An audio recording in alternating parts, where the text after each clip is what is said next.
Hi friends, single leg lift practice பண்ணிட்டீங்களா? இன்றைக்கி நம்ம பார்க்க போகிறது ரெண்டு காலையும் சேர்த்து லெஃப்ட் பண்ணக்கூடிய ஆசனம், ஊர்துவ பிரஸ்ருத பாதாசனம். ஸோ ஃபஸ்ட்டு ஆப்ஷன் பிரேக்ஃபாஸ்ட்டுக்கு வெயிட் லாஸை பொறுத்த வரைக்கும் ஃபஸ்ட் அண்ட் பெஸ்ட்டுன்னா ஃப்ரூட் பவுல்.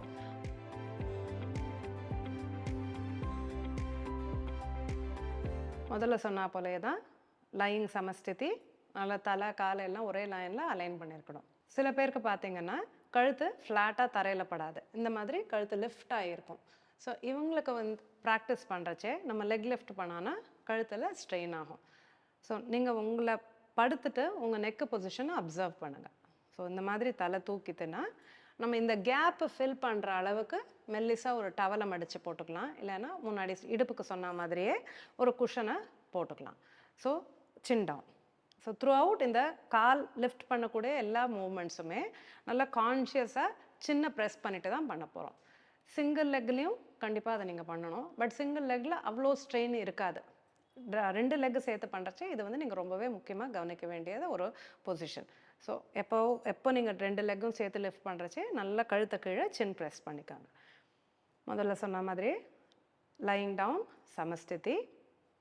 இந்த பொசிஷனில் இன்ஹேல், ஸ்லோலி எக்ஸேல் பண்ணிவிட்டு ரெண்டு காலையும் லிஃப்ட் பண்ண போகிறீங்க.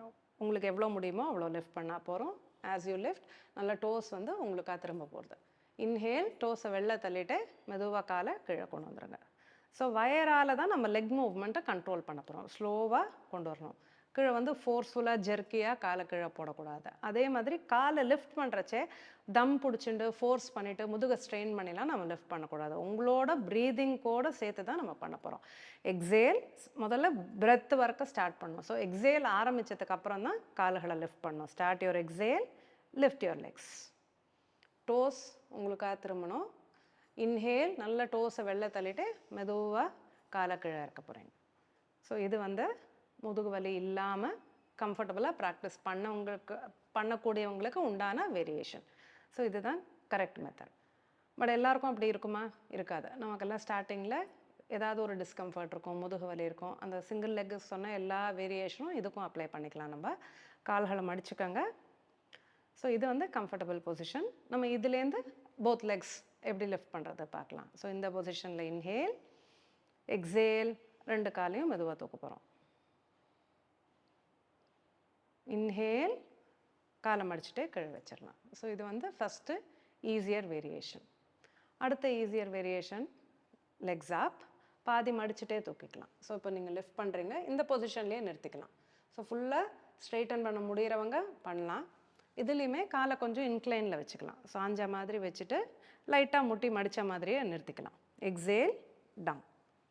ஸோ அவங்களுக்கு எந்த பொசிஷனில் எந்த ஸ்டேஜில் ஆரம்பிக்க முடியுமோ நீங்கள் அதுலேருந்து ஆரம்பிச்சுக்கோங்க. ஸ்லோவாக நம்ம ப்ராக்டிஸ் ரெகுலராக பண்ணுறதே ஃபுல்லாக 90 டிகிரி பொசிஷன் லிஃப்ட் பண்ணுறதுக்கு ஈஸியாக இருக்கும். ஸோ முதல்ல சிங்கிள் லெக் கம்ஃபர்டபுளாக ப்ராக்டிஸ் பண்ணணும். அதுக்கப்புறமா ரெண்டு கால் சேர்த்து லிஃப்ட் பண்ணுறது. ஸோ இந்த ரெண்டு காம்பினேஷன்லையும் நம்ம ரெகுலராக பண்ணிட்டு இருக்கச்சே நீங்களே ஃபீல் பண்ணுவீங்க. உங்கள் வயிறு மசில்ஸ் எல்லாம் நல்லா ஒர்க் பண்ணுறதையும் பார்க்கலாம். அதே மாதிரி இமீடியட்டாக உங்களுக்கு இப்போ ஃபஸ்ட்டு டைம் தான் பண்ணுறீங்கன்னா அடுத்த நாள்லாம் கொஞ்சம் வயிறு வலிக்கிற மாதிரி இருக்கும். ஸோ அந்த மசில்ஸ்லாம் ஒர்க் பண்ணியிருக்குங்கிறது அர்த்தம். அதனால் பயப்பட வேண்டாம். ஸோ அந்த மைல்டு பெயின், ஒரு ட்விச்சிங் பெயின் இருக்கும். ஸோ அது இருந்தால் நீங்கள் தைரியமாக நீங்கள் பண்ணுறது correct. We can go head, நல்லாவே பண்ணலாம். இதை யார் பண்ணக்கூடாது? இப்போ தான் ரீசெண்ட் சர்ஜரி ஆகிருக்கு, ஒரு ஹெர்னியா இருக்குது. நிறைய பேருக்கு ஹெர்னியா இருக்கும், தெரியாது. தெரிஞ்சும் இருக்கிறவங்க இருப்பாங்க. தெரியாமல் இருந்தாலும் நீங்கள் ஒரு டாக்டர்கிட்ட பார்த்துட்டு, ஸோ அந்த பல்ஜ் மாதிரி இருக்கும். அம்பிளிக்கல் ஹெர்னியாங்கிறது வயத்தை சுற்றி எங்கேயாவது ஒரு பல்ஜ் இருக்கும். இல்லை உங்களுக்கு நீங்கள் இந்த மூவ்மெண்ட் பண்ணுறச்சே ஏதாவது ஒரு டிஸ்கம்ஃபர்ட் இருந்தாலும் உங்கள் டாக்டரை பார்த்து கன்சல்ட் பண்ணிவிட்டு நீங்கள் பண்ணலாம். ஏதாவது ஒரு சர்ஜரி ஆகிருந்தால் 3 மாதம் டைம் வேணும். அதுக்கப்புறமா தான் நீங்கள் இந்த மூவ்மெண்ட்ஸ் எல்லாம் பண்ண முடியும். பீரியட்ஸில் இருக்கிற லேடிஸ் இது பண்ண வேண்டாம். முடிஞ்சதுக்கப்புறமா நீங்கள் இதை பண்ணிக்கலாம். பிரேக்ஃபாஸ்ட்டுக்கு என்னென்ன ஆப்ஷன்ஸ், என்ன செய்யலான்ட்டு. ஸோ வெயிட் லாஸ் அப்படிங்கிறச்சே நம்ம ஆப்ஷன்ஸ் இல்லாததுனாலே நமக்கு பாதி சமயம் என்ன பண்ணுறதுன்னு தெரியாமல் முடிச்சிட்ருக்கோம். ஸோ ஃபஸ்ட்டு ஆப்ஷன் பிரேக்ஃபாஸ்ட்டுக்கு வெயிட் லாஸை பொறுத்த வரைக்கும் ஃபஸ்ட் அண்ட் பெஸ்ட்டுன்னா ஃப்ரூட் பவுல். உங்களுக்கு பிடிச்ச ஃப்ரூட்ஸை நல்ல ஒரு பெரிய பவுல் எடுத்துக்கலாம். ஸோ அது ஃபஸ்ட் ஆப்ஷன்.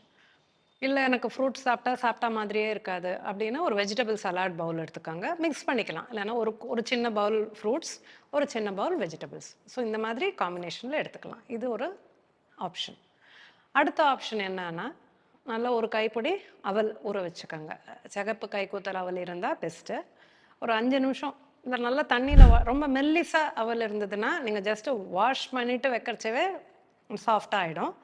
ஹார்ட் அவல் திக்கா இருந்ததுன்னா, ஒரு 2 நிமிஷம் வெந்நீர விட்டு ஊற வச்சுக்கோங்க.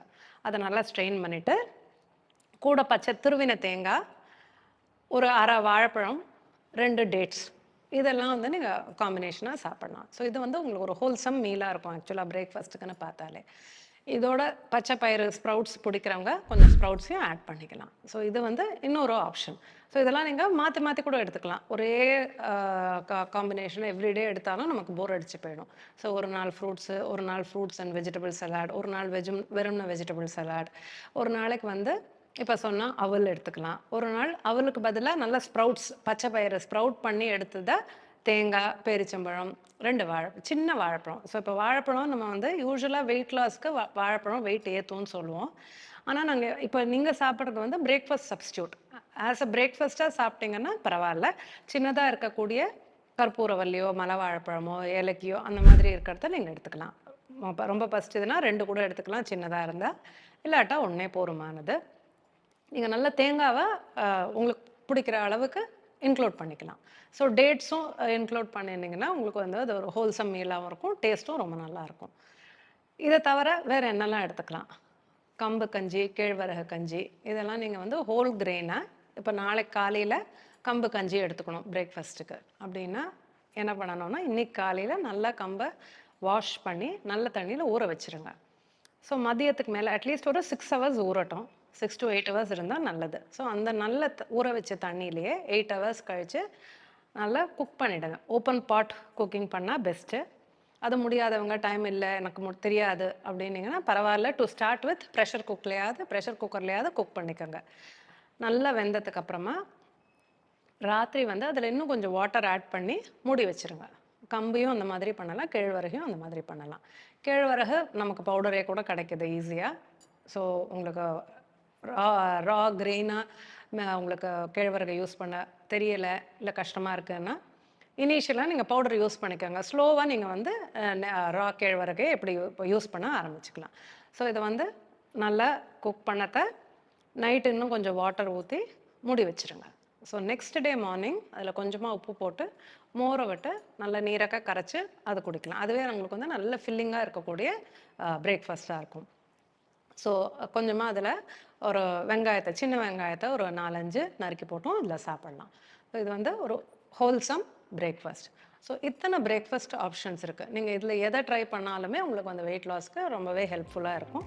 ஒரு நாளைக்கு ஒண்ணு ட்ரை பண்ணி பார்த்துட்டு உங்களோட ஃபீட்பேக் சொல்லுங்க. வயிறு குறைக்கிறது, வெயிட் லாஸ் அப்படிங்கிற சீரீஸ்ல இப்ப நம்ம அடுத்து பார்க்கக்கூடிய ஆசனம் ஜானு சிரசாசனம். இது வந்து நம்ம உட்காந்துட்டு செய்ய போற ஆசனம். ஆசனம்னா என்ன? ஒரு இடத்துல அமைதியா உட்காரக்கூடிய தன்மைக்கு தான் ஆசனம் அப்படிங்கிறது பேரு. ஸோ எதுக்கு அந்த மாதிரி நம்ம ஒரு இடத்துல உட்காரணும்? இல்ல ஒரு இடத்துல ஆடாம, அசையாம இருக்கக்கூடிய ஒரு ஆசனத்தை எதுக்கு செய்யணும்?